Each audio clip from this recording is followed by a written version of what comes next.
પાવાગઢમાં જૈન મંદિરની મૂર્તિઓ ખંડિત થવાને લઈ જૈન સમાજ દ્વારા કલેક્ટર કચેરીએ ધરણા અને વિરોધ પ્રદર્શન કરાયો હતો. જો કે આખરે સરકાર અને ગૃહમંત્રીએ વિશ્વાસ આપતા જૈન સમાજને ધરણા અને વિરોધ પ્રદર્શન બંધ કર્યા હતા.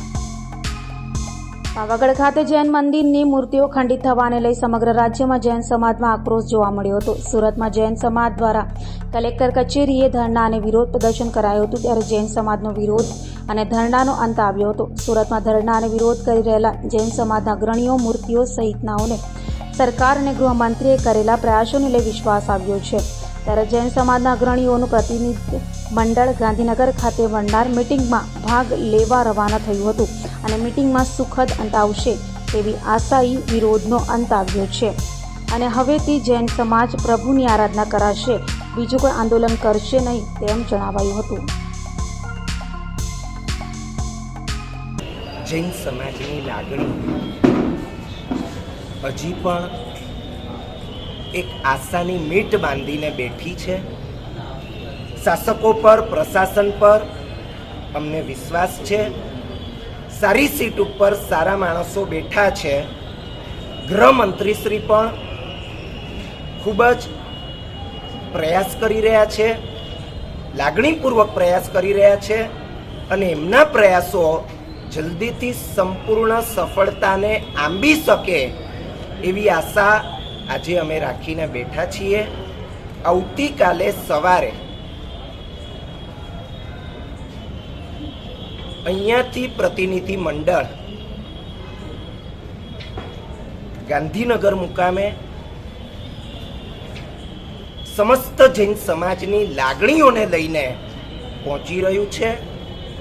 ત્યાં વિચાર વિમર્શ થશે.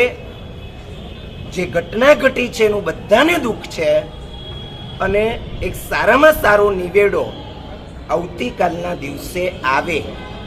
જૈન સમાજ એની જે માંગણીઓ છે, માંગણીઓ સંતોષાય, એને ન્યાય જોઈએ છે, ન્યાય મળે અને આવતીકાલનો દિવસ એક સુખદ સમાધાન એને સાથે લઈને ઉગે એવી ખૂબ જ અંતરની મનોકામનાઓ, અંતરની અભ્યર્થનાઓ એની સાથે આજનો અમારો દિવસ આ પૂરો થવા જઈ રહ્યો છે.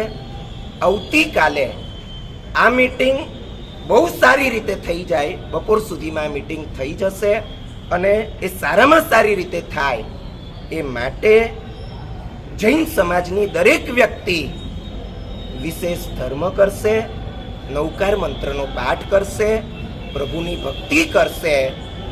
એ જ આવતીકાલનું સવારનું એને આરાધના કહો કે આંદોલન કહો, આવતીકાલે કોઈ બીજું આંદોલન કરવાની અમારી ઈચ્છા નથી.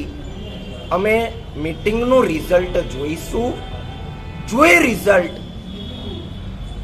આનંદ મંગલમય છે, જો એ રિઝલ્ટ પોઝિટિવ છે, આવતીકાલે સાંજે સમસ્ત પ્રશાસન એમના માટેની એક અભિનંદન સભા થશે અને જો રિઝલ્ટ બરાબર નથી આવ્યું તો આંદોલન આગળ જારી રહેશે.